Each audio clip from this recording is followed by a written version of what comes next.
¿Con frío? Está haciendo como frío, ¿verdad? Bueno, vamos a comenzar y vamos a orar para que el Señor nos ayude y nos guíe en esta mañana, en esta clase y en todo lo que va a pasar en el día del Señor. Amén. Bueno, listo, bueno. Todavía hay mucho ruido por ahí, muchas voces. Oremos. Señor, te damos gracias.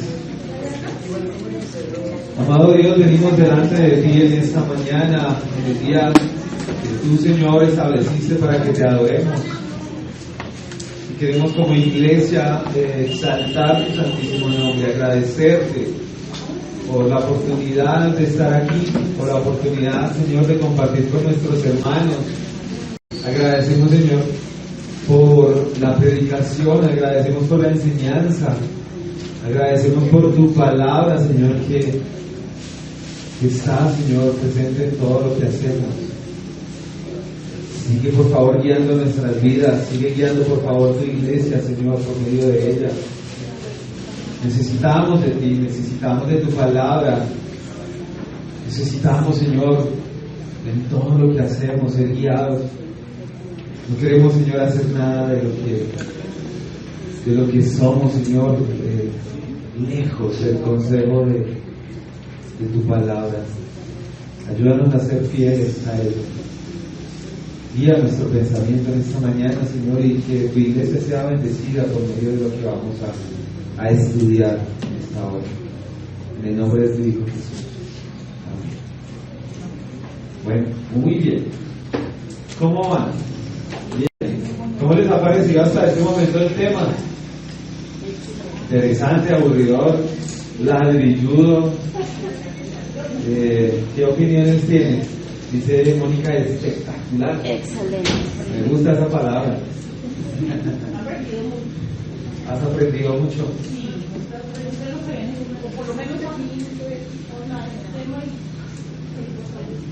Okay.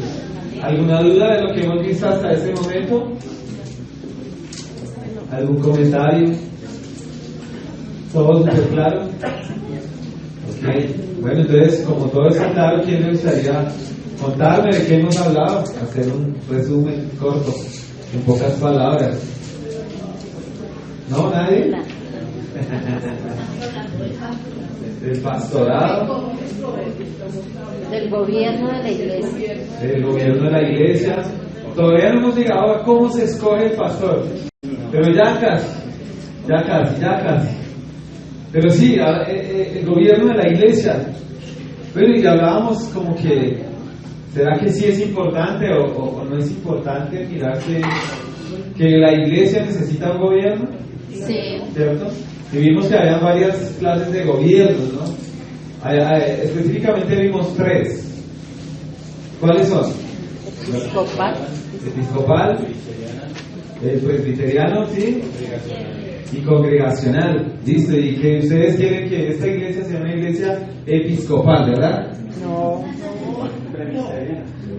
¿Presbiteriana? Sí. No. ¿Por cuál se inclinaron? Según la palabra, ¿no? Porque lo vimos por medio de la palabra, ¿cierto?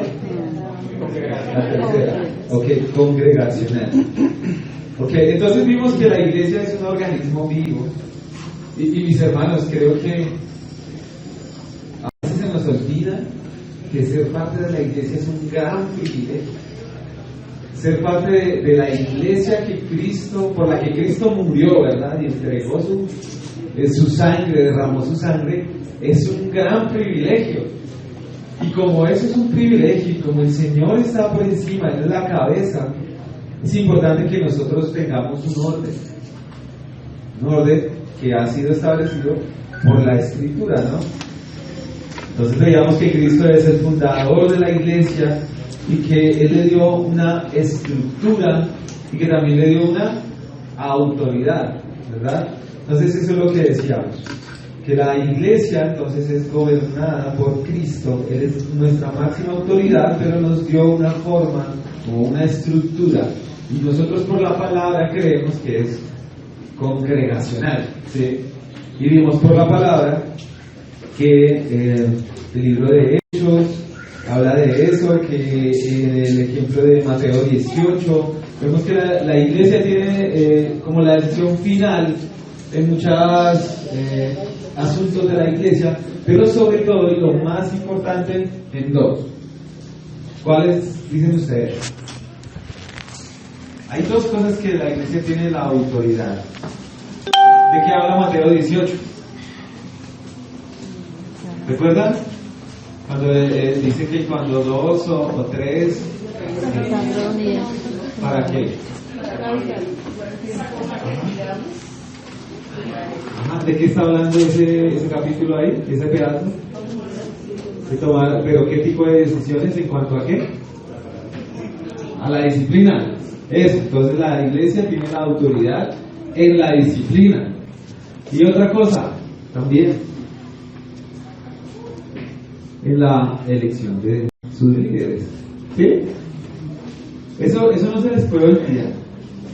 La iglesia se reúne y toma decisiones con respecto a la disciplina. Cuando algo no está bien, cuando un hermano no está bien, comenzamos un proceso, ¿verdad?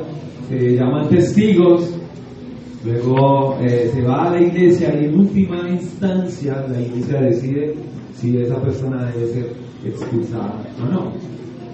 Pero por otro lado también la iglesia debe velar por la palabra. ¿Y cómo vela por la palabra? Pues escogiendo sus líderes, que son los que van a predicar. ¿Listo? Bueno, entonces vimos que la iglesia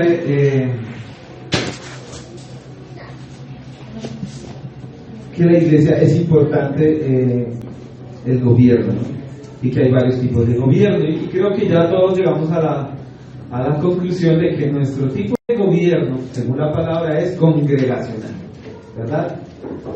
Porque la iglesia toma decisiones, no hay una jerarquía, no hay uno que esté por encima de todos. Pero creo que esto es algo que también hay que aclarar. Según el modelo congregacional y bíblico que estamos estudiando, la iglesia toma las decisiones, tiene decisión, pero está liderada por líderes que son ¿quiénes? Los pastores, ¿cierto? ¿A quiénes son los que escogen? A los pastores y a los diáconos. Listo, muy bien. Hoy vamos a ver entonces, eso era como un repasito. Los veo como tímidos, están dudosos. ¿Es el frío? ¿Sí? Bien. Hoy vamos a estudiar entonces esos oficios que son vigentes en la iglesia. Vamos a hablar acerca de eso, de los oficios. Entonces, ¿será que en la actualidad yo les quiero hacer esta pregunta? Ustedes han leído Efesios 4:11, donde dice que Dios dio apóstoles, profetas, evangelistas, pastores y maestros. ¿Sí? Okay. ¿Será que el oficio de apóstol, el oficio de profeta, el evangelista o el oficio de sacerdote están vigentes? No. ¿Por qué? ¿Quién quisiera decir algo? A ver, ¿por qué no? Pues es que hoy no hay profetas. Porque hoy no hay profetas. Bien. Hermano Ángel. Bueno, si hablamos del oficio, hoy en día sí está vigente, como oficio como tal, y sí existe, ¿sí? Nosotros somos profetas cuando compartimos de la palabra de Dios, porque estamos compartiendo esa profecía, ¿sí? Somos maestros cuando enseñamos a otros, y así los diferentes otros oficios.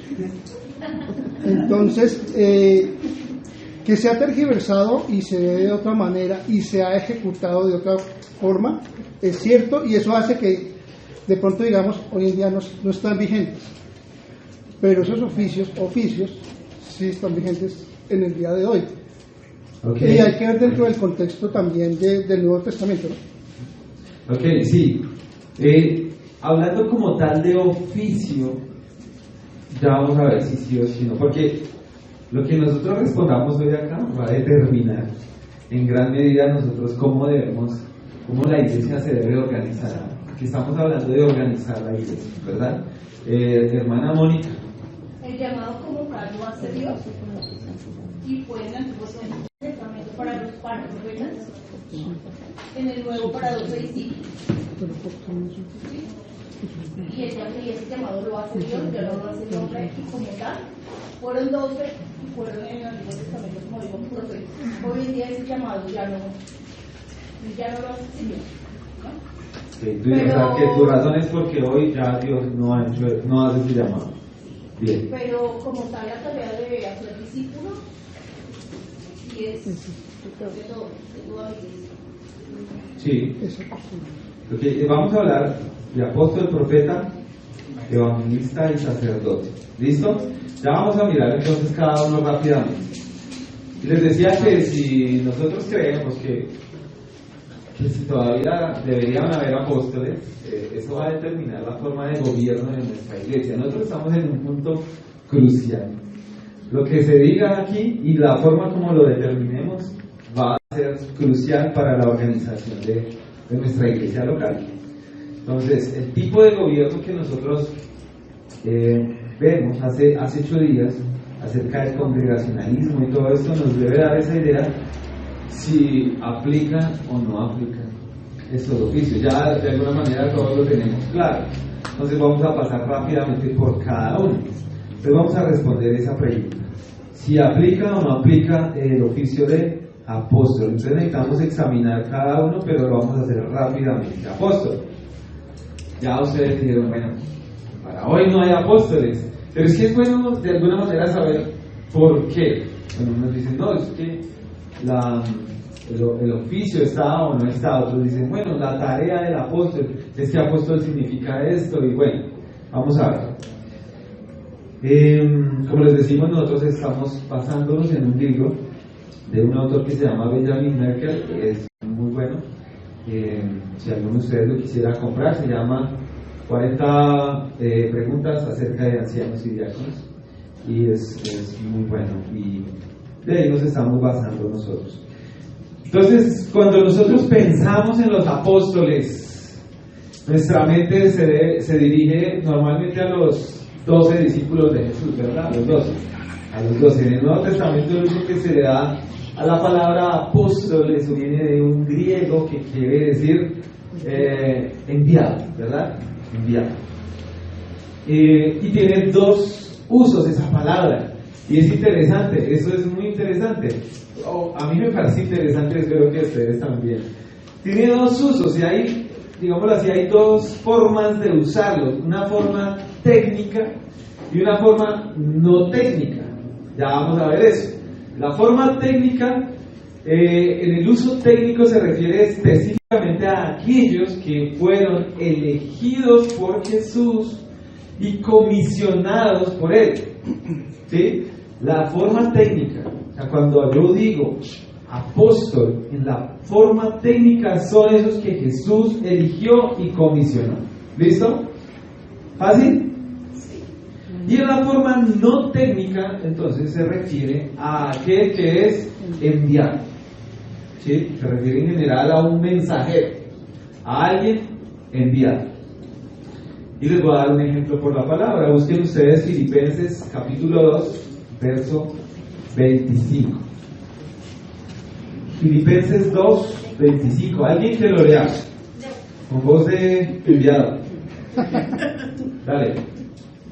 Creí necesario enviarles a Epafrodito, mi hermano, colaborador y compañero de lucha, quien también es su mensajero y servidor para mis necesidades.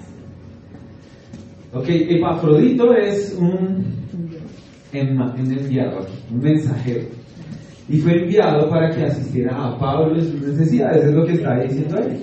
Y esa palabra que se usa ahí como enviado es apóstol, es la que se usa para decir de apóstol. La iglesia de Filipos lo envía para ayudar a Pablo en nombre de ellos. ese es un uso no técnico de la palabra apóstol. Otro ejemplo, 2 Corintios 8:23. Y vamos a ver varios versículos. Entonces quiero que estén ahí como hábiles. ¿Quién lo lee? 2 Corintios 8:23. ¿Quién lo tiene? Dale, Luis. Ya leo. Alguien que le preste una vida a la hermana. En cuanto a Cristo es mi compañero y colaborador entre ustedes. En cuanto a nuestros hermanos, son mensajeros de las iglesias y gloria de Cristo. Pablo está hablando acerca de Tito. Tito dice que es mi compañero y colaborador. Y dice que iba con otros hermanos. Dice, son mensajeros de las iglesias. Ok, esos mensajeros son llamados aquí apóstoles. En el mismo, es la misma palabra que se usa para apóstoles. Mensajeros de las iglesias. Entonces, en ese sentido, técnico y no técnico, ¿tenemos apóstoles hoy? ¿Ustedes qué dicen? Sí. Por allá del baño dijeron que sí. ¿Que sí? ¿En qué sentido? No técnico. No técnico. ¿Y en el técnico? No. ¿También? No. ¿Quién dijo también? O sea, que En son el sentido los técnico son los elegidos directamente por Jesús y comisionados por Jesús. ¿Quiénes son esos? Los dos. Y en el sentido no técnico son los mensajeros, ¿verdad? Enviados. Entonces, si enviamos a Freddy a la panadería para que traiga buñuelitos, va como mensajero, como enviado en el sentido no técnico. ¿Sí? En ese sentido, sí podríamos decir el apóstol Freddy que trae los buñuelos. El apóstol del buñuelo.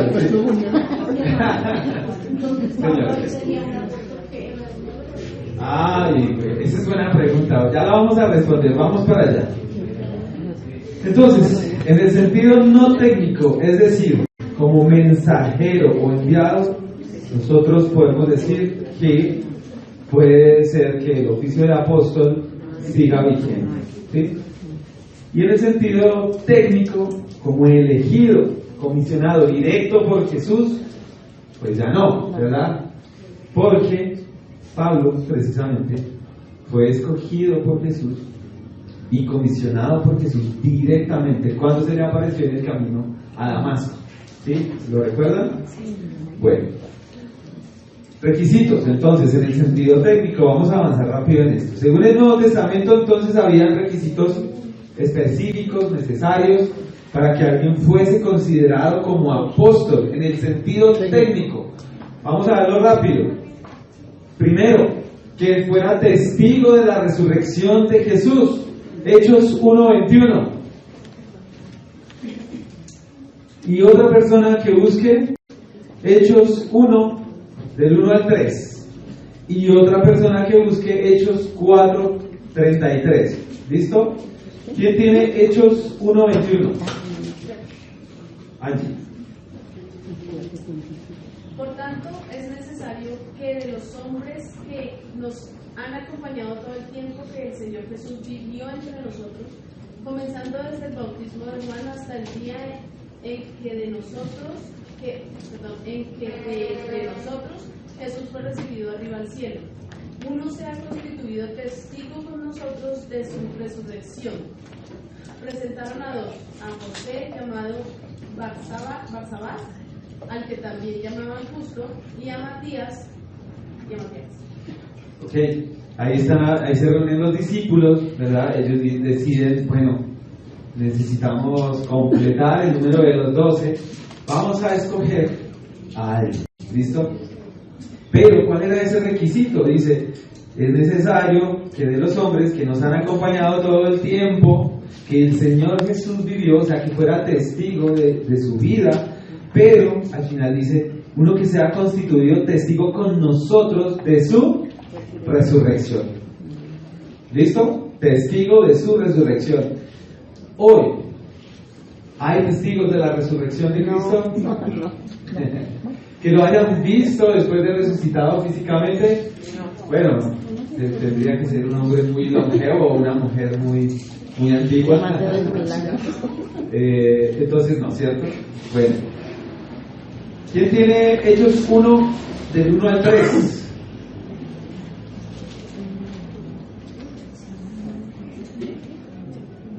Hechos 1 del 1 al 3 y otra persona que busque Hechos 4, 33. Dale. En el primer tratado, oh Teófilo, habla acerca de todas las cosas de Jesús. Comenzó a hacer y a enseñar, hasta el día en que fue recibido arriba después de haber dado mandamientos por el Espíritu Santo y a los apóstoles que habían escogido, a quienes también después de haber padecido se presentó vivo con muchas pruebas inevitables, apareciéndoles durante 40 días y habiéndoles acercado del reino de Dios. Okay. ¿A quiénes se les apareció después de resucitar? A los apóstoles, ¿verdad? Pues a varios, sí, pero específicamente aquí está hablando de esos apóstoles que había escogido. Ahí lo dice claramente. Hechos 4:33. Dale.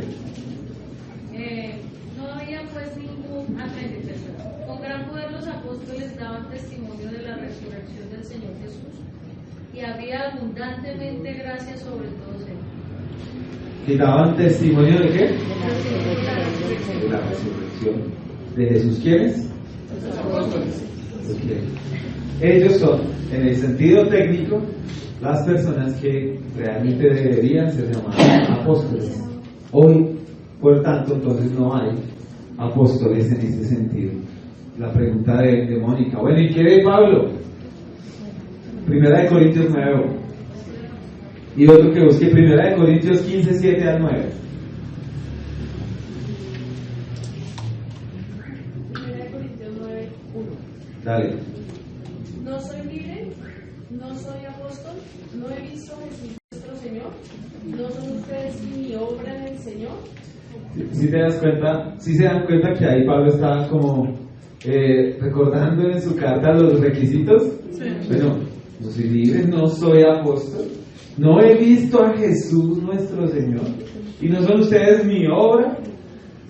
O sea, él vio a Jesús y está en la obra para la cual Jesús lo había comisionado. ¿Listo? Y 1 Corintios 15, 7 al 9. Ya. Dale. Después se apareció a Jacob, luego a todos los apóstoles, y al último de todos, como a uno nacido fuera de tiempo, se me apareció también a mí, porque yo soy más insignificante de los apóstoles, que no soy digno de ser llamado apóstol, pues perseguí a la iglesia de Dios. Ok, ¿qué está diciendo ahí entonces el apóstol? Bueno, todos los apóstoles, y a mí me apareció como el último. Él mismo puso un límite al número de los apóstoles. ¿Sí se dan cuenta? O sea, lo hace Dios por medio del apóstol Pablo. Dice, yo soy el último de todos. Nací como, en otra versión dice como abortivo, ¿no? Como abortivo. También se me apareció a mí, y soy el más insignificante de los apóstoles. ¿Listo? ¿Y por qué lo dice ahí? Porque fue testigo de la resurrección. Se le apareció a Jacob, a los apóstoles y luego a él. ¿Sí? ¿Lo ven ahí? Bueno, entonces mis hermanos, el primer requisito para ser apóstol, que fuera testigo de la resurrección. El segundo requisito para ser apóstol, que fuera comisionado por Jesús. Jesús llamó a los 12 discípulos a seguirlo. Jesús se encargó de que más adelante ellos fueran y predicaran el Evangelio a todo el mundo. Lo vemos por la Escritura. Pablo también fue llamado de manera especial y fue comisionado por Cristo, por el Cristo ya resucitado y ascendido, para que fuera a predicar el Evangelio a los gentiles. ¿Sí? ¿Está claro? Eso está en Hechos también, en el capítulo 9, ahí lo dice. Les voy a leer versículos 5 al 9, este se los leo yo. Hechos 9, 5 al 9. ¿Quién eres, Señor? Este es el relato de Pablo cuando se le aparece el Señor Jesús en el camino. ¿Quién eres, Señor?, preguntó Saulo. El Señor respondió: yo soy Jesús a quien tú persigues. Levántate, entra en la ciudad y se te dirá lo que debes hacer. Los hombres que iban con él se detuvieron atónitos oyendo la voz, pero sin ver a nadie. Saulo se levantó del suelo y aunque sus ojos estaban abiertos no veía nada, y llevándolo por la mano lo trajeron a Damasco. Estuvo 3 días sin ver y no comió nada. Entonces él es testigo. Después de eso, entonces Jesús le dice que le iba a ser necesario también padecer. Entonces, ¿hay apóstoles en el sentido técnico hoy? No, ¿verdad? Tenemos que responder negativamente por la palabra. Podríamos hablar muchas cosas más acerca de esto, pero no lo vamos a hacer.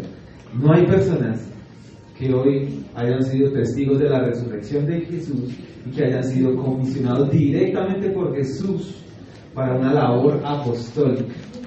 Amén.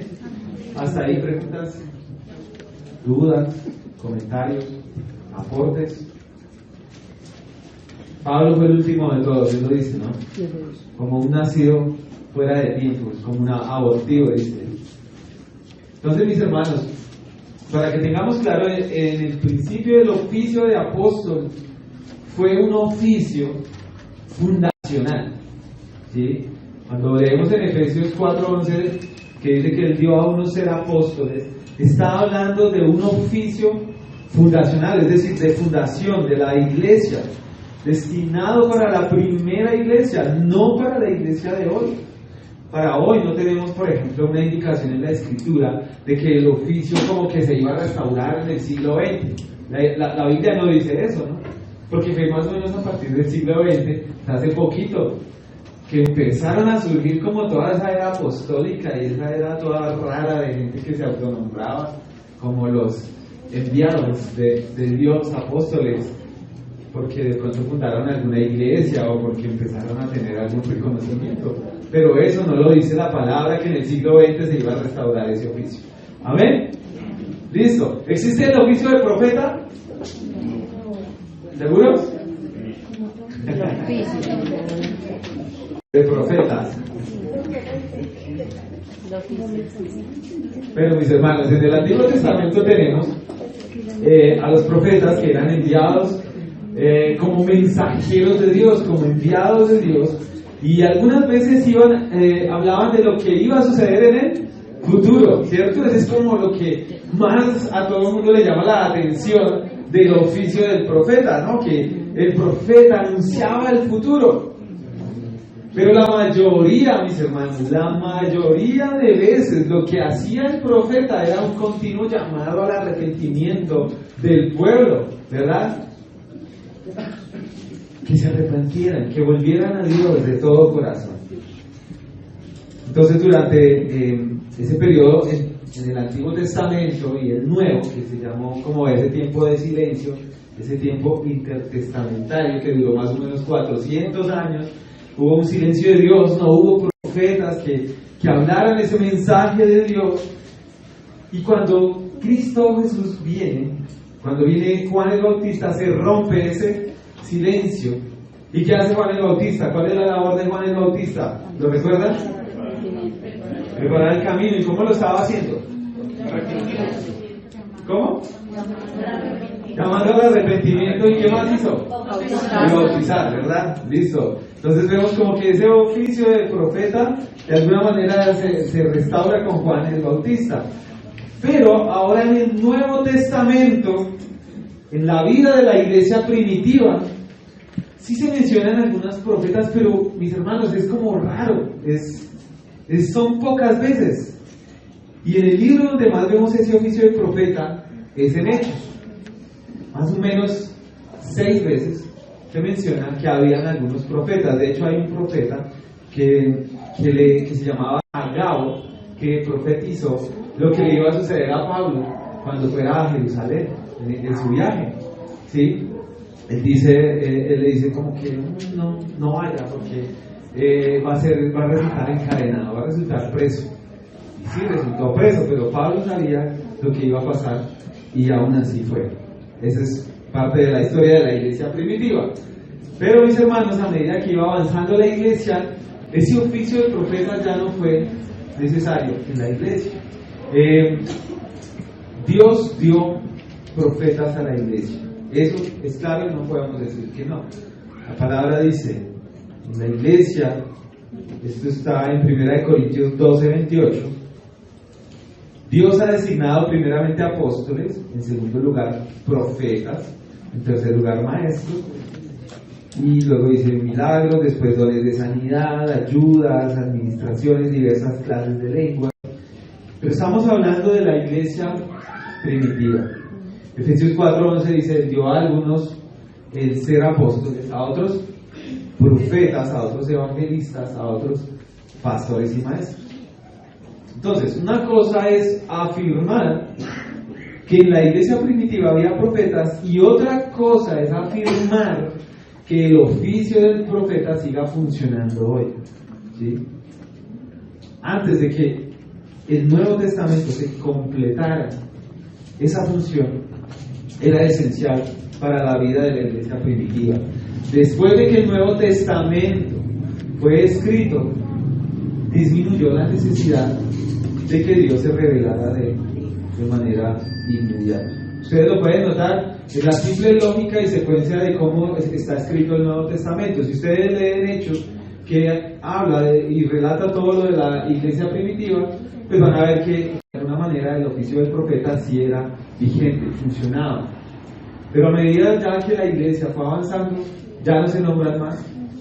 Las últimas cartas, por ejemplo, de Pablo, que fueron las cartas pastorales de Timoteo, de Tito, ya ustedes no ven ese oficio. Pero la mayor prueba la vamos a ver en la palabra. Busquen ustedes Hebreos capítulo 1, versículos 1 al 2. Hebreos 1, 1 al 2.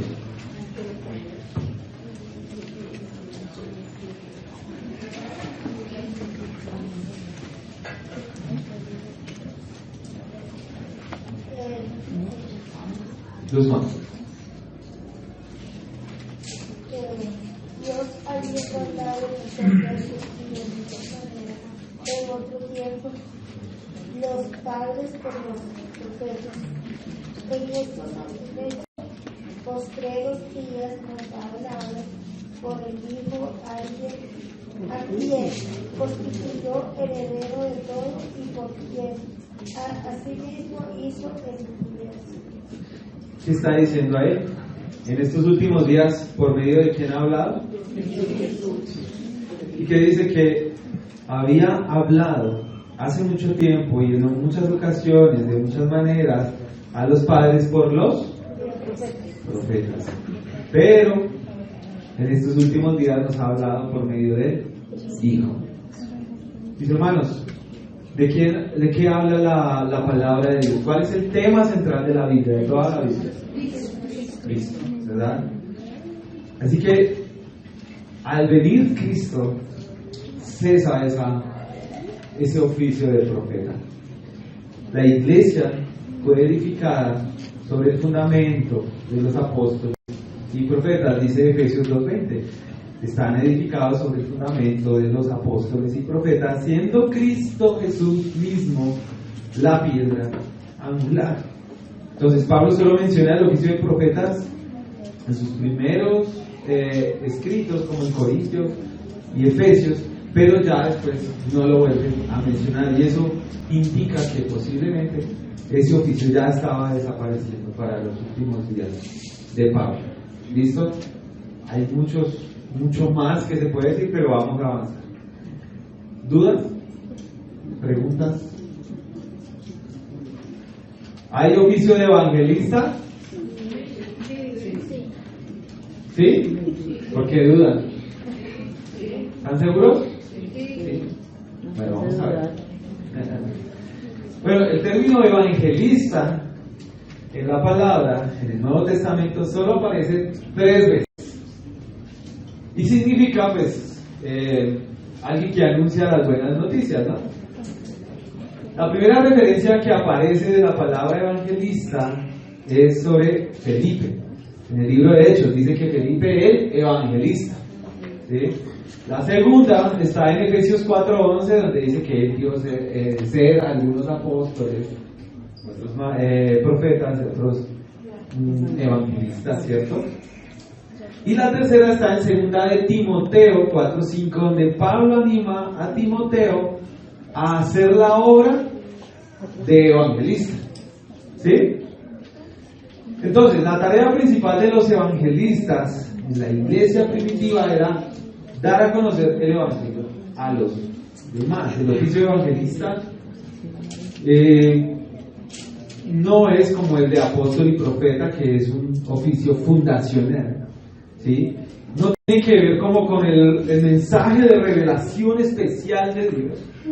Y por esa razón es que hoy podemos decir que ese oficio sí está vigente hoy, en ese sentido, de que todos estamos llamados a ser como Timoteo, ¿no? Obra de evangelista, ¿sí? Y ese no es un oficio que se limite solamente aquí adentro de nuestras cuatro paredes, sino que también va afuera. O, al contrario, lo podríamos decir también, ¿no? No es solamente para los que están afuera, sino también para nosotros. Nosotros como iglesia necesitamos escuchar esa buena noticia. ¿Listo? Así que todos nosotros sí debemos ejercer esa función de evangelista, pero no es como tal un oficio, como alguien que deba ser nombrado dentro de nosotros. Pues la palabra tampoco nos lo deja ver. Sí es algo que nosotros debemos hacer, que está en la palabra, que es claro, es una característica de todos aquellos que han sido llamados, pero como tal no es que vamos vamos todos a votar, nos reunimos como membresía y vamos a elegir, entonces todos vamos a votar por mi hermano Omar, que va a ser el evangelista de la iglesia. ¿Sí? Y el resto nadie más va a evangelizar, solo Omar. ¿No es cierto? No es así como funciona, por la palabra, ¿vale? El otro, sacerdote. Este también es interesante. ¿Hay oficio de sacerdote hoy en la iglesia? Sí. ¿Sí? O sea, ¿necesitamos nombrar a un sacerdote dentro de nosotros? ¿El sacerdote Freddy? ¿El sacerdote Guillermo? ¿No? No. Ah, ok. Hágase más adelante, por favor. En el Antiguo Testamento, bueno, los sacerdotes eran esos que estaban responsables del cuidado del templo, de ofrecer los sacrificios, eran como los mediadores entre Dios y el pueblo, entre otras funciones. Ahora en el Nuevo Testamento hay un cambio, ¿no? Y es un cambio notable, bien notable, lo dice la palabra, ¿no? Como decía la hermana Angélica, nosotros ahora somos un reino de sacerdotes. Dice 1 de Pedro 5 que nosotros somos un sacerdocio santo. Y ya no ofrecemos sacrificios de animales, sino que nuestros sacrificios son espirituales. Eso lo dice ahí en Pedro. Y esos sacrificios entonces ahora son aceptables a Dios por medio de Jesucristo. Amén. Somos un sacerdocio santo. Más adelante, en el versículo 9, dice que somos un real sacerdocio. Y en Apocalipsis dice que Dios hizo de nosotros un reino de sacerdotes para Dios, su Padre. Y a Él sea la gloria por siempre, el dominio y la majestad por los siglos de los siglos. Amén. Bendito sea el Señor, ¿no? Fíjense ahora eso, es un lugar de honor, pero también es una responsabilidad. Cada uno de nosotros que hemos sido llamados por el Señor, debemos hacer o debemos representar al Señor en ese sentido de que somos sacerdotes. ¿Listo? Y ofrecemos sacrificios espirituales. Todos los creyentes son sacerdotes y todos tienen acceso directo. No necesitamos otro mediador, ¿verdad? Sino es Jesucristo nuestro mediador. Gracias a eso, gracias a Cristo es que nosotros no necesitamos acudir a nadie. Todo eso lo hizo posible el Señor Jesucristo. Entonces, si cada creyente es un sacerdote, entonces no hay necesidad de un sacerdocio oficial dentro de la iglesia. Nosotros, dentro de nuestro liderazgo, escojamos a alguien para que sea el sacerdote. El único que recibe realmente en el Nuevo Testamento un título de sacerdote es nuestro Señor Jesús, que Él es nuestro sumo sacerdote. ¿Bien? Entonces, si esos oficios que acabamos de mencionar, como oficios, apóstol, profeta, evangelista y sacerdote, pues ya no existen, ¿cuáles son los oficios que sí están vigentes? Maestro. Pero evangelista ya vimos que no es tal como oficio, ¿no? Como alguien que debe ser oficializado. Y es la función que todos tenemos, pero como tal dentro de la iglesia, en nuestro liderazgo no escogemos a un evangelista. Maestro, listo, bien, eso es interesante que lo nombren, que lo mencionen ahora, el término maestro. Porque la palabra de Dios, o sea, en este pasaje donde dice que Dios dio a unos ser apóstoles, a otros maestros, pastores y maestros, es interesante, ya lo vamos a ver. Pero la palabra de Dios nos habla como tal de dos oficios, que son el anciano, obispo, y el diácono, ¿sí? Para cuando se escribieron las epístolas de Tito y de Timoteo, al parecer ya estaban establecidos esos dos oficios. Aún en la carta de Filipenses lo podemos ver, busquen ahí Filipenses 1:1.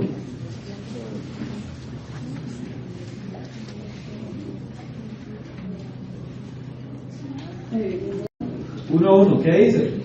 Para Timoteo, siervo de Cristo Jesús, a todos los santos de Cristo Jesús que están en Filipo, incluyendo a los obispos y diáconos. Obispos y diáconos, ¿verdad? Se está dirigiendo a una iglesia, dice, bueno, incluyendo a los obispos y a los diáconos. En 1 Timoteo, de hecho, en el capítulo 3, ustedes lo van a poder ver y lo vamos a estudiar más adelante. Ustedes pueden ver ahí los requisitos que debe tener un anciano y los requisitos que debe tener el diácono. Está ahí, 1 Timoteo 3:1, dice, si alguno anhela obispado o buena obra, desea. Entonces está que hay un anhelo. Si alguno de ustedes tiene el anhelo de ser obispo, buena obra desea. Y en 1 Timoteo 3:8 los diáconos, dice, los diáconos a sí mismos deben. Y habla de los requisitos. En Tito 1:5-9 vemos que Pablo da solamente los requisitos para los ancianos.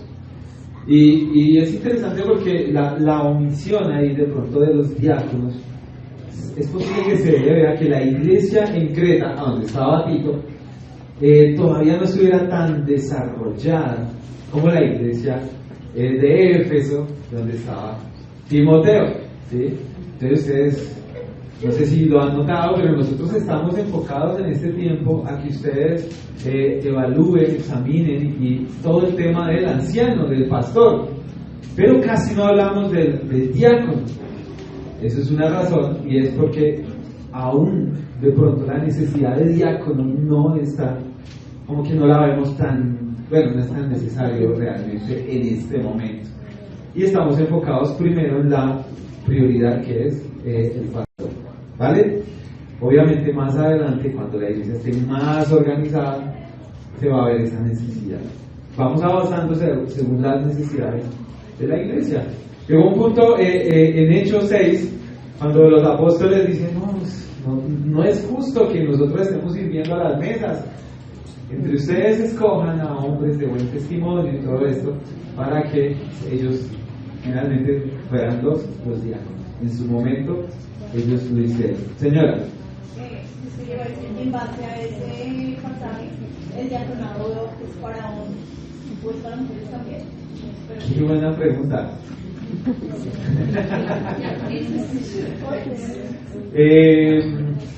Ahorita charlamos al final. Bueno, hay hay algunas iglesias que han nombrado, iglesias de sana doctrina, que han nombrado diaconisas. Pero nosotros creemos por la palabra que es un oficio más de los hombres. ¿Sí? Por el testimonio de Hechos y por los requisitos que leemos en Primera de Timoteo. Solamente hay una ocasión donde Pablo menciona a una diaconisa que se llamaba Febe, pero de hecho el término diácono quiere decir servidor. Entonces creemos que se trataba de una mujer que servía en la iglesia. ¿Sí? Igual hay muchas mujeres que hacen función de diácono porque están sirviendo. ¿Sí? Pero bueno, eso lo vamos a hablar ya en su momento, porque sí vamos a hablar del diácono en estas escuelas. Señor. Está llamado hoy en día copastor, que es en la palabra. En la palabra no está esa palabra. Okay. Eso no es un oficio bíblico de eso. Es que lo he escuchado en una cicleta, es que él es copastor, una cooperativa. Ese copastor es como un pastor más chiquito que está en jerarquía debajo del pastor. Sí, le hace caso al pastor. Es como un término al medio ahí en una pirámide. Eso es un modelo de gobierno que episcopal. Ajá. Sí, ahí ya ustedes van viendo, ¿no? Si en esa iglesia hay copastor, quiere decir que hay como una especie de jerarquía. ¿Sí?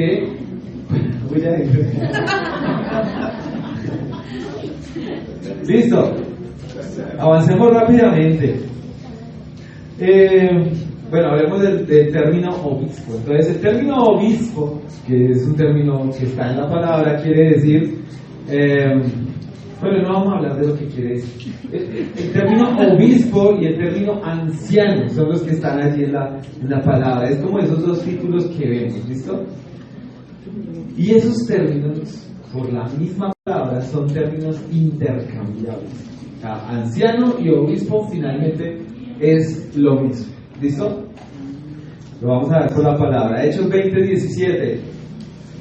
Por el tiempo se los voy a leer. Ustedes anoten la cita.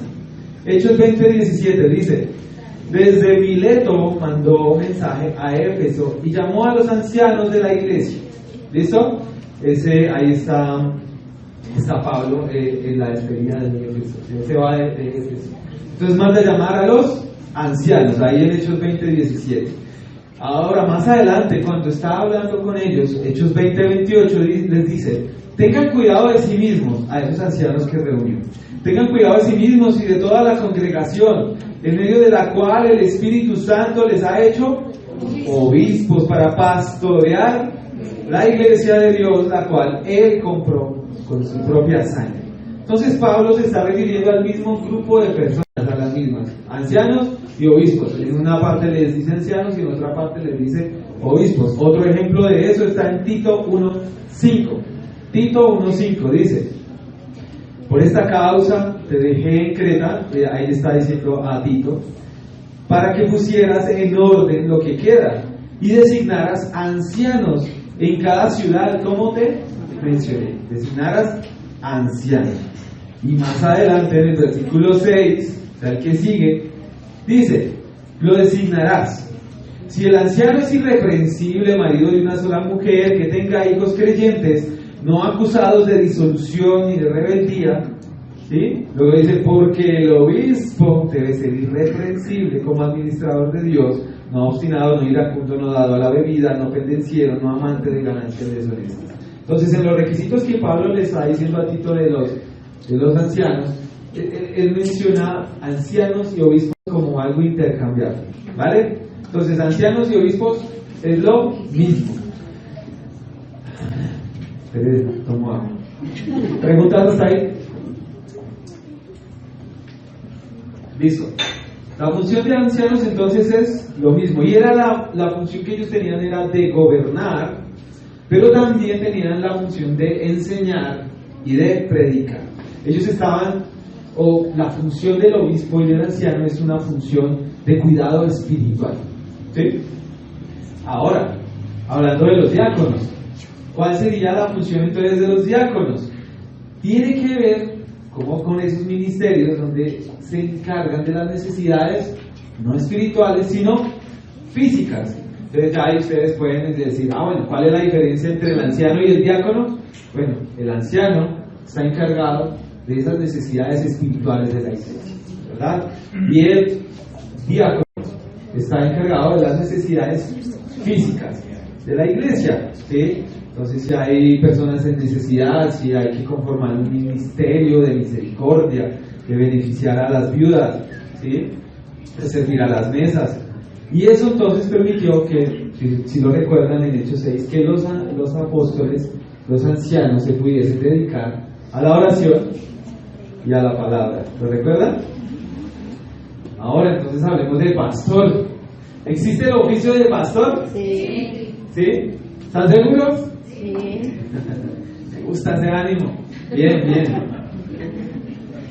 Entonces, en nuestro contexto, la palabra más común que nosotros usamos es la de pastor, para referirnos a esa persona que hace la función de anciano o de obispo, ¿sí? Pero la palabra pastor solamente aparece una sola vez en el Nuevo Testamento, y me pareció curioso eso, ¿no? Haciendo referencia al líder de la iglesia. Eso está en Efesios 4:11 nuevamente, cuando dice que dio a algunos ser apóstoles, a otros profetas, a otros evangelistas, a otros pastores y maestros. Y aquí es donde quería yo ya llegar, porque ustedes dieron del oficio del maestro. Si notan, la palabra pastores va junto a la palabra maestros, ¿sí? Bueno, la palabra pastores y maestros hacen referencia a un solo oficio. Como dice el pastor Edgar, la gramática es importante acá. Si se fijan, hay un artículo, el artículo es los, o él, o ellos. El artículo que se usa aquí en el original está hablando de un oficio, de un artículo, o usa un artículo por cada oficio, ¿sí? Entonces dice, el ser apóstoles, a otros profetas, a otros evangelistas, y luego dice a otros pastores y maestros. Lo cual quiere decir que el maestro es parte del oficio del pastor. Es decir, si podemos decir cómo se diría el oficio, es un pastor maestro, ¿sí? No se refiere a dos oficios, sino uno solo. Uno de pastor y otro de maestro, no, sino uno solo, el pastor maestro. Y hay dos razones, mis hermanos, para tomar estos dos términos como uno, ¿sí? Ya les voy a decir. El primero, todos estos, o sea, los pastores, ancianos, obispos, tenían esa función de enseñar, pero también tenían la función de pastorear. Hechos 20:17, que ya lo leímos ahorita. Desde Mileto mandó mensaje a Éfeso y llamó a los ancianos de la iglesia. Más adelante les dice a esos que son obispos: tengan cuidado de sí mismos, de toda la congregación en medio de la cual el Espíritu les ha hecho obispos. ¿Para qué? Para pastorear la iglesia de Dios, la cual Él compró con su propia sangre. Entonces, por un lado vemos que el oficio de anciano, de obispo y de pastor hace referencia al mismo. Los tres son el mismo, son intercambiables. Un día de estos podemos decir anciano, otro día podemos decir obispo, otro día podemos decir pastor, porque los tres están haciendo la función de pastorear. Otro ejemplo en 1 de Pedro 5, 1 al 3. También se los voy a leer. 1 de Pedro 5, 1 al 3. Dice: por tanto, a los ancianos entre ustedes exhorto yo, anciano como ellos y testigo de los padecimientos de Cristo, y también participante de la gloria que ha de ser revelada. ¿Qué dice? Pastoreen el rebaño de Dios entre ustedes. ¿Cómo? Velando por él, no por obligación, sino voluntariamente, como quiere Dios, no por la avaricia del dinero, sino con sincero deseo, tampoco como teniendo señorío sobre los que les han sido confiados, sino demostrando ser ejemplos del rebaño. ¿Se dan cuenta? La función es de pastorear.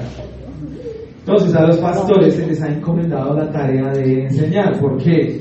Porque el pastor maestro, así juntos, van así juntos porque esa función habla de apacentar el rebaño. Y bueno, ¿cómo se apacienta el rebaño?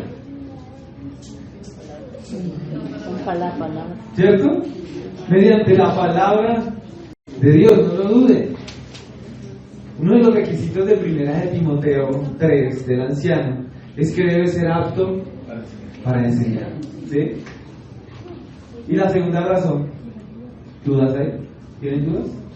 ¿No? No tengo nada personal. Dentro de un llamado, pues sé que pastor no, pero mi hijo y tú, ¿qué viene siendo? Ancianos. Son familia. Nico es como Timoteo y yo soy como Tito. Fuimos enviados por los apóstoles de redención para establecer ancianos a una iglesia que tenía algunos problemas que solucionar y darle orden. ¿Cómo la ven? ¿Te gustó la respuesta? Nosotros estamos haciendo una función, o sea, en el sentido de lo práctico, si ustedes lo ven, pues estamos pastoreando la iglesia porque estamos trayendo el alimento de la iglesia, el alimento y cuidando la iglesia y haciendo como orden, ¿sí? Pero no somos los pastores de esta iglesia porque la iglesia, en el tipo de gobierno que estamos viendo que es congregacional, no nos ha elegido, ¿sí? Va a llegar un momento donde ustedes van a elegir y ahí será donde se defina esto que han tenido tantas dudas, no solo Mónica sino varios, ¿cierto? Yo sé que muchos han querido preguntar esto, ¿no? Pero están dispuestos al pastorado, ¿sí? Los elegimos. Los hermanos que también. Sí, nosotros sabíamos que esta pregunta iba a llegar, ¿cierto?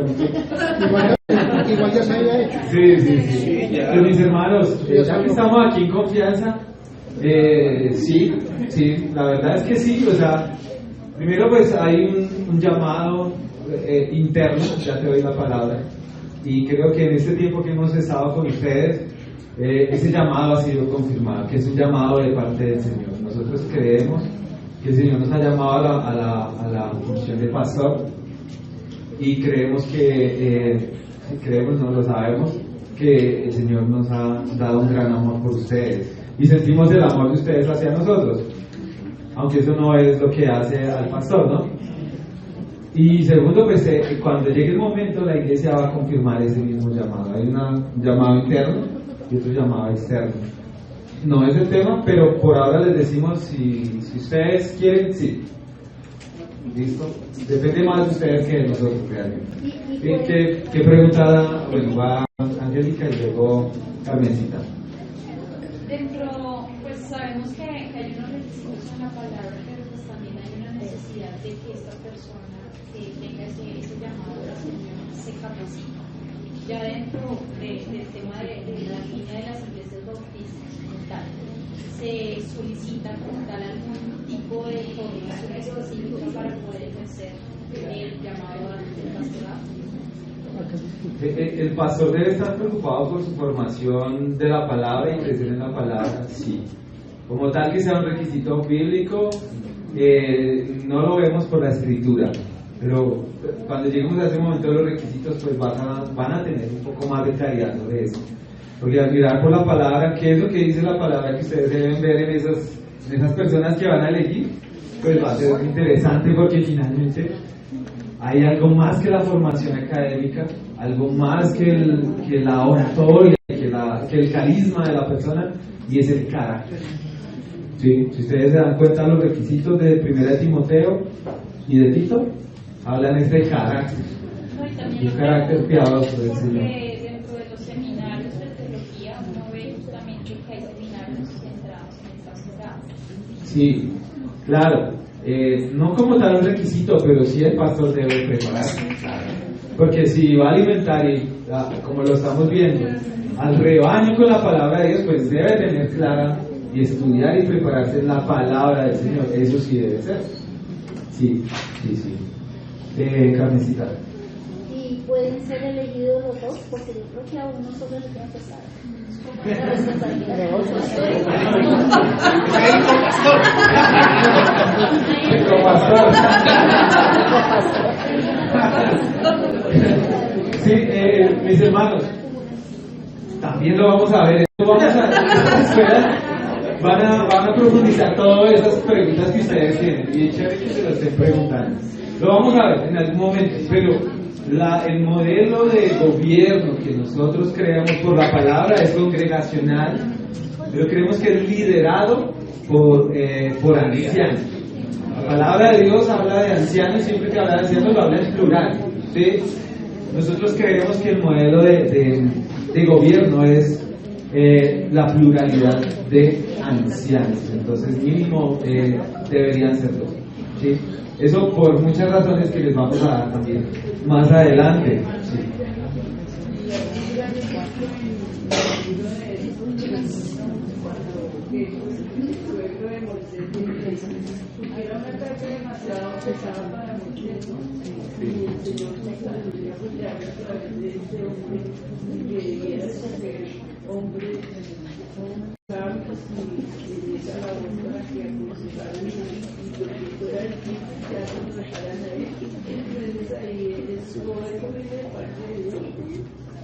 ¿Sí? Sí, ustedes lo ven en la palabra del Señor y siempre que se refiere a ancianos, habla en plural. Y lo vamos a ver por la palabra también. No es tema de ahorita, lo van a ver, tengan paciencia. Sí. Pero bien, esas preguntas pues también, eso es. Segundo, entonces otra razón para entender que todos estos términos de pastor, obispo y anciano son intercambiables es que Pablo pues finalmente no nos da requisitos nos da requisitos para anciano o obispo, sí, pero nunca para el pastor, ¿sí? Como que no dice son los requisitos para el pastor. Y la razón entonces es porque cuando da los requisitos para ancianos y obispos, pues lo hace para el pastor porque está en la función de pastorear. Entonces, si la función del anciano y del obispo es pastorear, pues entonces los mismos requisitos para el anciano y obispo es para el pastor. ¿Listo? Realmente eso es algo sencillo de entender, ¿no? Pues creo yo. ¿Tienen dudas con respecto a lo que hablamos? ¿Preguntas? Señorita Angie y Manuel.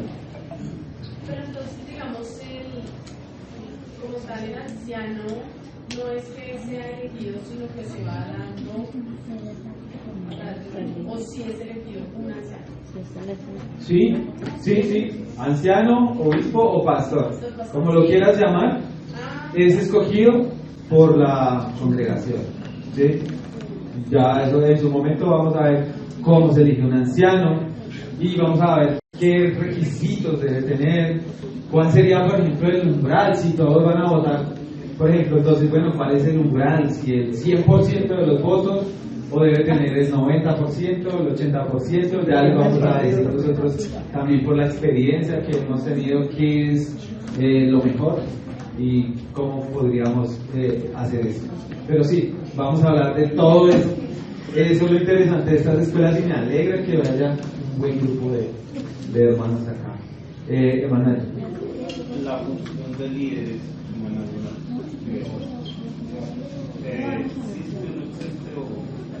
de líderes, por ejemplo.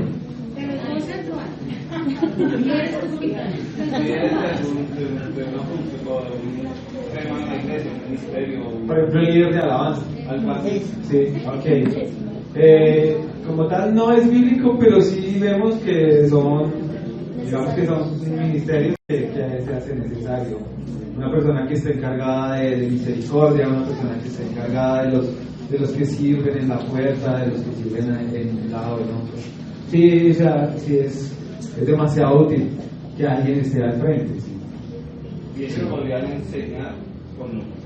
Esas personas pueden discipular. Todos estamos llamados a ser discípulos. Sí, pueden enseñar, todos podemos discipular. Esos líderes, de hecho, para poder estar al frente de un grupo, deben estar preparándose en la palabra del Señor para discipular a aquellos que están a su cargo. Ya otra cosa es si tiene el llamado y anhela el obispado, pues debe ser también observado por la iglesia para si en algún momento va a ser pastor. Se habla de los llamados y de los dones del hombre, pero ¿en qué parte encaja la mujer? Como para enseñar, como para ser maestra, tanto como para jóvenes, hasta que dan los jóvenes varones, pueden enseñar a una mujer. Pues ya lo hemos visto bastantes veces cuando hemos hablado acerca de la labor de la mujer en la iglesia. Creo que hasta el pastor Humberto nos habló de eso, pero pues la respuesta está en Tito 2.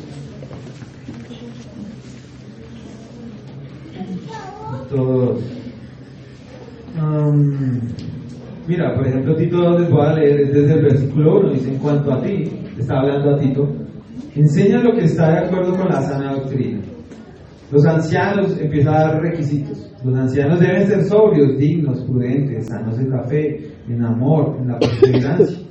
Asimismo, las ancianas, es decir, las mujeres mayores, deben ser reverentes. No está diciendo que esas ancianas sean pastoras, ¿no? Reverentes en su conducta, no calumniadoras ni esclavas de mucho vino, que tienen lo bueno. ¿Sí te das cuenta cuál es la labor de la mujer en la iglesia? Para que puedan instruir a quienes, a las jóvenes, a que amen a sus maridos, a que amen a sus hijos, a que sean prudentes, puras. Y como lo ha dicho también el pastor Edgar, lo único para lo que está cerrado por la palabra que la mujer pueda ejercer un oficio es para pastorar. El resto, todas las opciones están para que puedan ustedes desempeñarse y hacer en la iglesia. ¿Sí? Luzma tenía preguntas.